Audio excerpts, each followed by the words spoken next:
welcome back to Halo Halo, your top entertainment and lifestyle show for Asian Pacific Americans. Back in the studio is Justin Chon to talk about his latest film, Man Up, which he produced, directed, and co-wrote. Welcome back, Justin. Thank you so much for being here. What's going on? What up? How's it going? How's it going? Now, congratulations. Your first feature film that you've directed, right? Sure, yeah. And you co-wrote with Kev Jamba. Yes. First, tell me how you guys got together and decided to do it. So we always wanted to make a movie together. It was just a matter of what kind of story we were going to tell. And obviously, we wanted to tell something very personal. Right. And at the moment, had just gotten out of a relationship with somebody that had a kid. Right. And so I was pretty broken up about that. And then Kevin told me the story about how he, in high school, dated a Mormon girl. So we thought, like, what would it have been if you got your Mormon girl pregnant, like when you were in high school? Right. And then that was the inception of the story. So was it hard I know you guys have worked together for a while, but was it hard to write together? The writing wasn't hard. I think the writing was actually pretty smooth. It was? It was actually the shooting that was very hard. Really? Yeah, because, you know, when you're on set, you know, everybody has their own sort of, like, idea of what they think the film is. And when you're actually on set and you're rolling and you're acting out the scenes and you're looking at the set and you have all the extras there and you're looking at the wardrobe and everything, you know, sometimes, obviously, we're not the same brain. Right, so your visions are kind of different. Yeah, it can be. But it was all fine, you know, it was all constructive and I love Kevin. Yeah. Now, you played in front of the camera, behind the camera, directing. How was that directing yourself, I guess?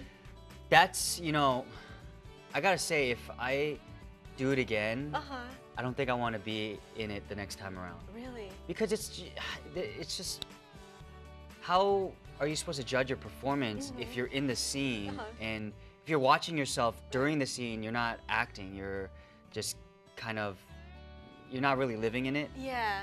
So it was really difficult. And I kind of, you know, looking back in the edit, I was kind of like, man, if there was another set of eyes that could have, you know, adjusted.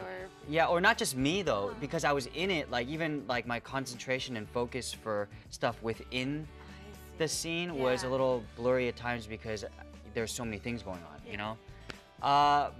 But at the same time, you know, Kev and I did a lot of rehearsals, and you know, it's funny because a lot of people think we improv'd a lot in the movie. I was about to ask that too. And we didn't. No, everything is scripted. Everything was scripted for the most part, except some like, you know, like little things here and there that, but it looks very improv. Yeah, it does. You guys have this natural chemistry, and I don't know if it's because you guys worked together for so long or because we used to be lovers. But you guys just, you know, I saw the trailer, I could not stop laughing. Yeah. Now, how long did it take for you guys to write it? We outlined it for a while, like close to a year, and then originally we had another writer on board, my dear friend Freddie Gutierrez, and he wrote a first draft, and we just felt like it maybe wasn't exactly what we were thinking in the right direction. So at that point, you know, me and Kevin had been living with the story for quite some time, so we just locked ourselves in a room for a few weeks and just like, we gotta get this out. Yeah, banged it out, and then we did a few rewrites. But yeah, that was the writing process. And it was filmed in Hawaii? Hawaii, yeah. Why did you decide to film it in Hawaii? There's a few reasons. First of all, the production company we worked with, Kinetic Films, they're great, and I wanted to work with them, and that was one reason. Number two was, it's a story about two Asian kids, but we didn't want it to be a factor. I think we only mentioned the fact that we're Asian once, and it's in the beginning of the movie, and it's for a joke. That's like, you know, so like stupid. That it's funny. It wasn't the important part of the conversation. So Hawaii, obviously, is, I'm sure you know, it's predominantly Asian. You know, it's a one-of-a-kind place in the U.S. It's like, you know, you don't feel like a minority. Yeah, you don't. It's a melting pot. Exactly. Right? It felt like home. Yeah, and there's all these other cultures there too.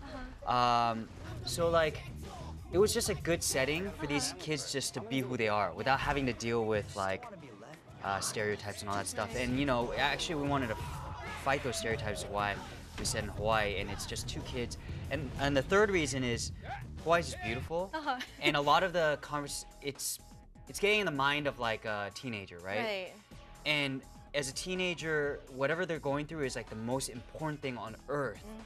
And it's that sensibility, but like they can't even open their eyes to look around and realize they're in paradise. Yeah. So we have these shots, these like really wide shots where it's just absolutely beautiful. Right. And we're like this small. And it just represents how small we are in the scope of the world. Right. And we're talking about the most mundane, dumb thing. But it's so beautiful. But exactly. But we never comment on it. Right. It's like just turn around, look at everything else and appreciate it, right?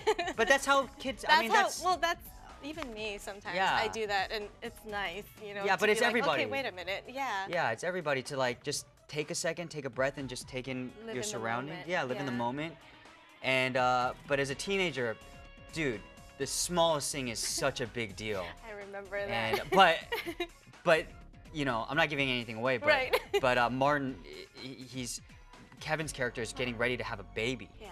So that's pretty big deal. Yeah, it's a pretty big deal. Yeah, that's pretty huge. But it's funny because the conversations are mundane. Yes. Yeah. Well, I was thinking of taking some classes this summer so I can get a head start. What? It'll be fun. It's not gonna be fun. You told me this summer we were gonna chill. It's summer! Martin, you have to start thinking about the future. The what? I'm pregnant. You're going to be a father, Martin. Your life's gonna have to change. Talk to me, man. What happened? Madison's pregnant. You guys had sex? No more sleeping in, no more video games, no more DVR, but most of all, no more hanging out with Randall, that's for sure. No! My neighbor has a baby, and it always cries like a baby. But you're not ready to be a dad right now. I have to break up with you. What am I gonna do?